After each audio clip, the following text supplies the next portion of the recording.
for tuning in. And it's no surprise that they're, of course, opposed to the recusal, but it says it begins with midway through this now months-long trial, defendant Jeffrey Williams, that's Young Thug, and defendant Diamante Kendrick, his rap name is Yak Gotti. He's actually signed to the Young Stoner Life label. It says they've each filed a motion to recuse Chief Judge Ural Glanville, and defendant has filed a supplement to the motions. And the supplement is that real blistering filing that Brian Steele unloaded the Monday night that called for the lawyers to step aside, made a point of not calling Judge Glanville honorable, really went to town on it there. That's the supplement that she's referring to. And says the state recognizes that Chief Judge Glanville has assigned the motion and that it has been properly reassigned to this honorable court. And they're referring to Judge Krause's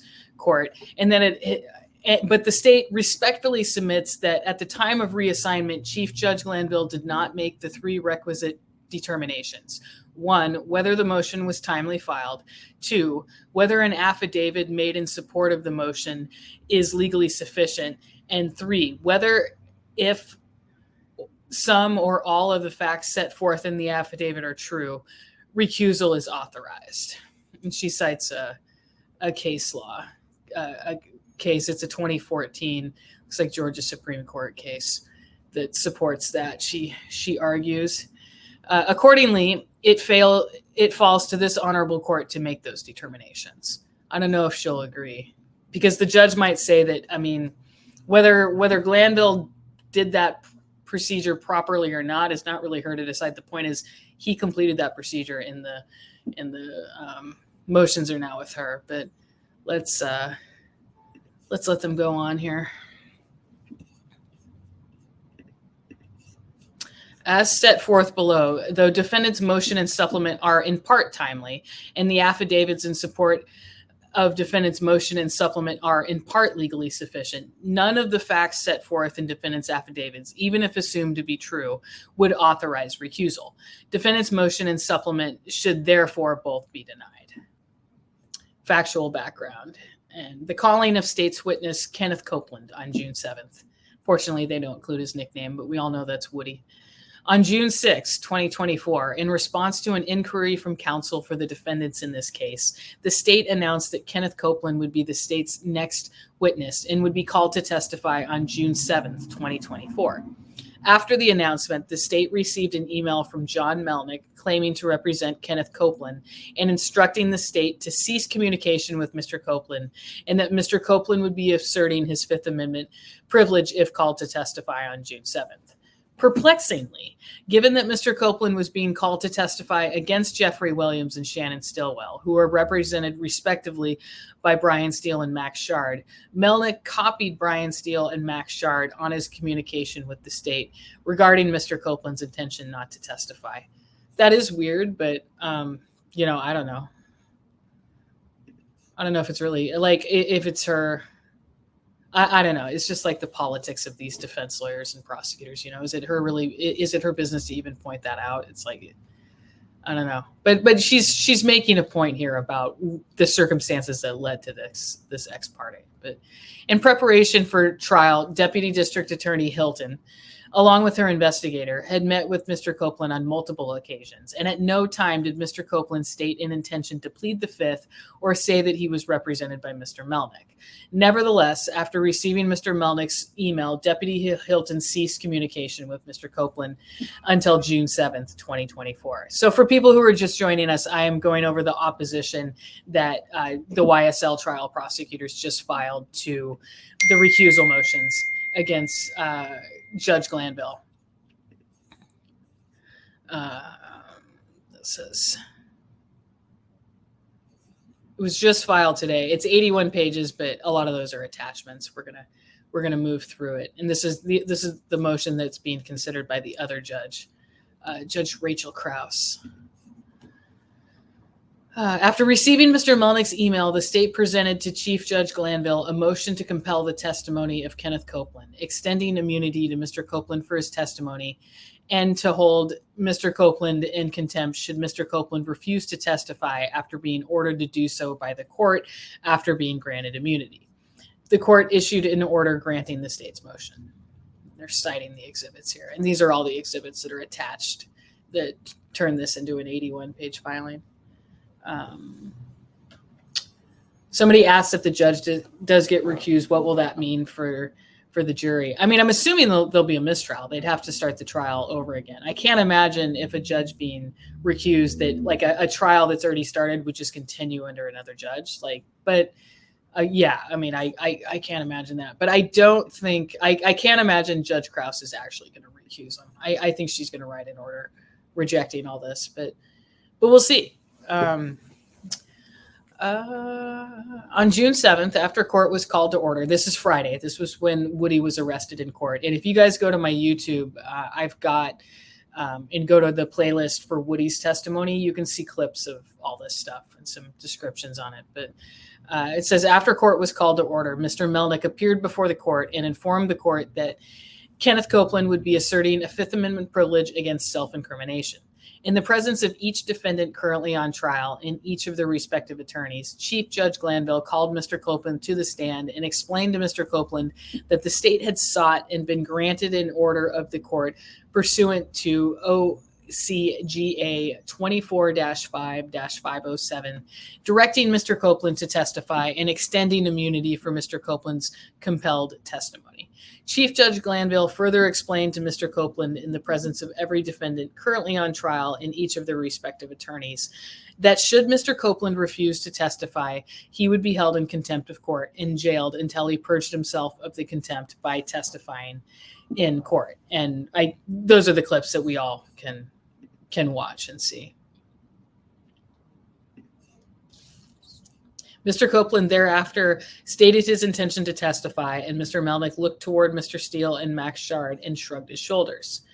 And they cite probably the lawn crime video. They've got the timestamps and everything you can see. After motions hearings, the court recessed for lunch. During the lunch hour, Mr. Melnick spoke with counsel for the defendants, but at no time attempted to communicate with the state. After lunch, the jury was called in and Mr. Copeland took the stand. Mr. Copeland cheekily answered a few questions, and when asked his age and years, Mr. Copeland responded, "I plead the fifth." The court allowed no further questioning by the state and immediately excused the jury, held Mr. Copeland in contempt, and ordered Mr. Copeland into custody. In open court, in the presence of all of the defendants currently on trial and in the presence of each defendant's respective attorneys, Chief Judge Glanville informed Mr. Copeland and Mr. Melnick that he would bring Mr. Copeland back into court on Monday, June 10th, 2024, to allow Mr. Copeland to purge himself of his contempt by testifying. Mr. Melnick announced that he was going on vacation, would in no way be present on Monday, and would appoint stand-in counsel, Kayla Bumpus, to represent Mr. Copeland in court the following Monday.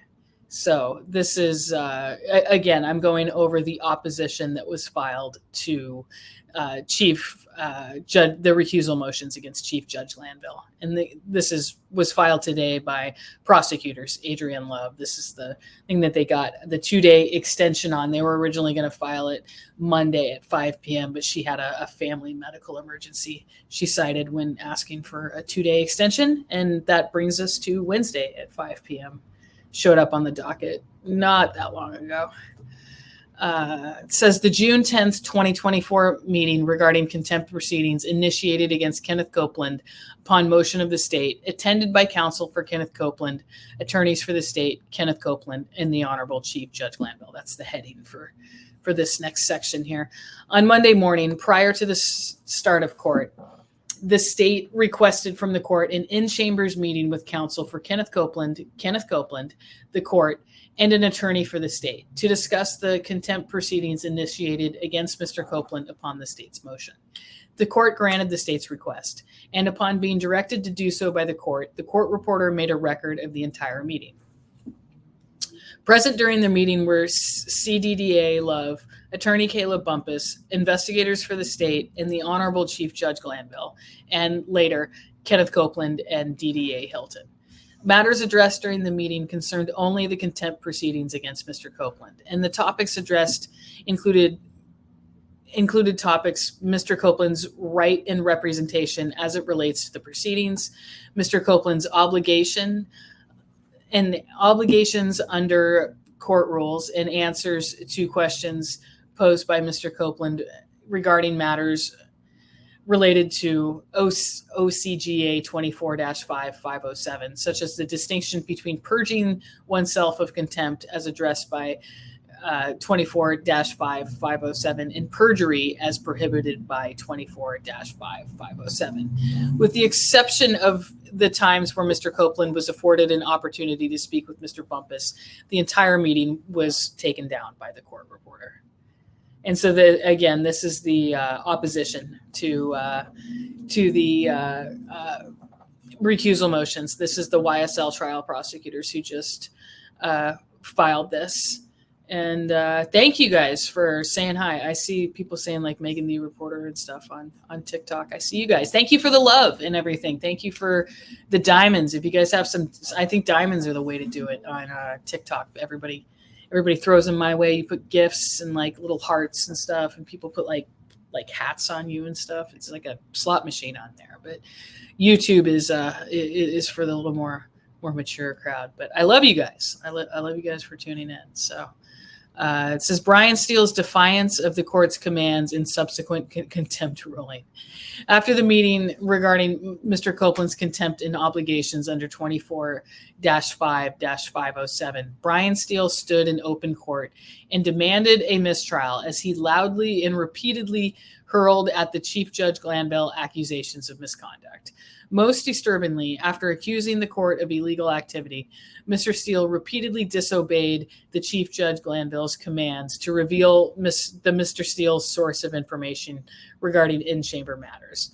After Mr. Steele refused to comply with the court's instruction, the court held Mr. Steele in contempt of court. After defiantly and repeatedly disobeying the court and being held in contempt of court, Brian Steele filed the motion and supplement. So, again, we're going over the opposition that was just filed maybe an hour ago or so to the recusal motions against Judge Glanville. This is prosecutors finally responding. Remember, it was originally due Monday at 5 p.m., but they got a 2-day extension on it. And it wasn't on the docket like right at 5 p.m., but that's basically the clerk's office, like the timing on it. But we got it in here. Of course, there's still typos in it, but it says no fact set forth in defendant's motion or supplement authorizes the recusal of Chief Judge Glanville. And they're quoting here. It says, to warrant disqualification of a trial judge, the affidavit supporting the recusal motion must give fair support to the charge of a bent of mind that may prevent or impede impartiality of judgment. To be disqualifying, the alleged bias must stem from an extrajudicial source and result in an opinion on the merits on some basis other than what the judge learned from his participation in this case. Yeah. And they're citing, what case are they citing here? Turner versus State. Looks like a 2006 Georgia Supreme Court case. It says there is a presumption that a trial judge acting as a public official faithfully and lawfully performs the duties devolving upon him. Determining whether an affidavit supporting a motion to recuse is legally sufficient and whether the facts asserted authorize recusal present questions of law. And then this is not a quote. This is prosecutors writing in their own filing. Here, with the exception of defendant Williams' untimely allegation regarding a single instance where Mr. Steele was chided by the court for not being prepared, defendant's motions in the supplement are based entirely on the defendant's assertions regarding the June 10th, 2024 meeting regarding the contempt proceedings against Kenneth Copeland and actions taken by Chief Judge Glanville after Mr. Steele defiantly refused to comply with the court's repeated requests to provide the court with information. And that's, Glanville wanted him to say who told him about the meeting. Code of Judicial Conduct 2.9 regarding ex parte communications provides that judges shall accord to every person who has a legal interest in a proceeding or that person's lawyer the right to be heard according to law. However, no defendant on trial in this case has any legal interest in or any standing to be involved in the state's motion to compel the testimony of Kenneth Copeland or any subsequent contempt proceedings initiated on motion of the state involving Kenneth Copeland's refusal to testify. And she's citing, here's a 2016 case in holding that the appellant had no standing to contest the grant of use immunity to a witness. Another case, ruling, the appellant complained that the trial court acted improperly by conducting a brief hearing outside his presence concerning the state's request for an order compelling a witness to testify at trial. The court ruled that the hearing in question was not part of the proceeding against appellant, and that while appellant might have preferred that a key witness not be ordered to testify truthfully in his trial, there is nothing in Georgia law that would have permitted him to object to the state's request for the order, or that would suggest that appellant's rights were the subject matter under consideration. This is prosecutors citing another case in their opposition to the recusal motions. So thank you guys for tuning in. I see the crowd on TikTok here, people kind of going in and out. But again, this opposition was just filed this afternoon by Fulton County prosecutors, and these are the recusal motions that Judge Krause is going to be considering after she declined to recuse herself from the recusal motions. But and they're saying, so since no defendant in this case had a right to be present at the June 10th, 2024 in chambers meeting with Kenneth Copeland and his counsel regarding the contempt proceedings against Kenneth Copeland, the fact of the meeting provides no grounds for recusal of Chief Judge Glanville. Yeah, I mean, my biggest first response to this is clearly the prosecutors aren't actually worried that he's going to get recused. And I've always thought that. I mean, I know a lot of people, it's kind of weird, the different tones on this, but I know the real popular take on like LawTube and everything is to just go over all the just shocking misconduct and everything and talk about how he's, toast and on his way out. But I just don't see him getting recused over this. I just, Judge Krause is going to basically agree with prosecutors on this take, I think. I mean, I can see why the defense is pissed. It's definitely like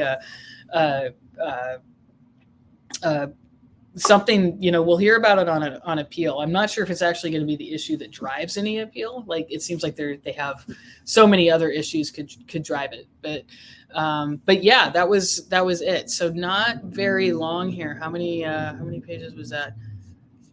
What, like nine pages, and it's not everything's like a full page, and then the rest is transcripts and exhibits attached to it. So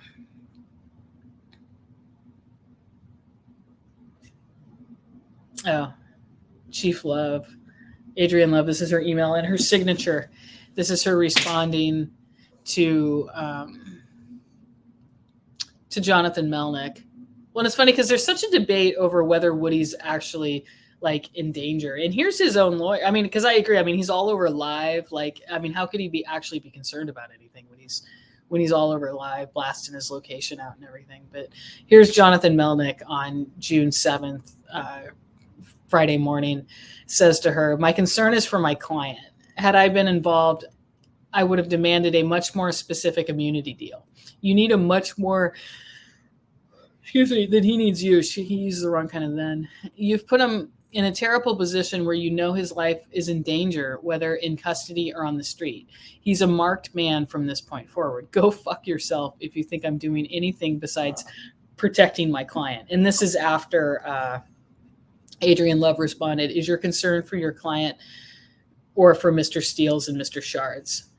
And she has an African proverb quoted in her email signature: "If you want to go fast, go alone. If you want to go far, go together."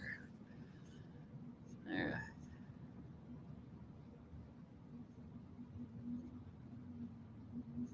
Just going over the emails here. I should have started at the beginning and read up, but they're just emailing like lawyer stuff back and forth. We saw the good one with the F off. Oh, and they're responding to old emails here. This is the bond order back in, gosh, March 2023.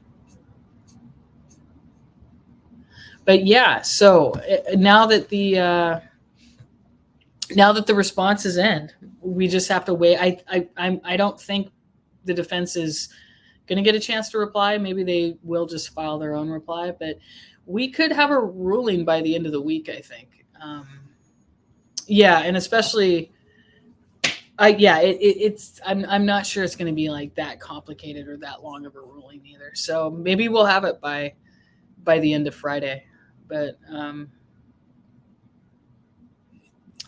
yeah, we talked about the campaign donation yesterday, and just when I was reading through that and all the case law, I'm like, Steele and those guys had to have known when they wrote that was a long shot, bringing up the campaign donation. But as defense attorneys and advocates, a long shot is still a shot. So they're advocating for their client by bringing that forward.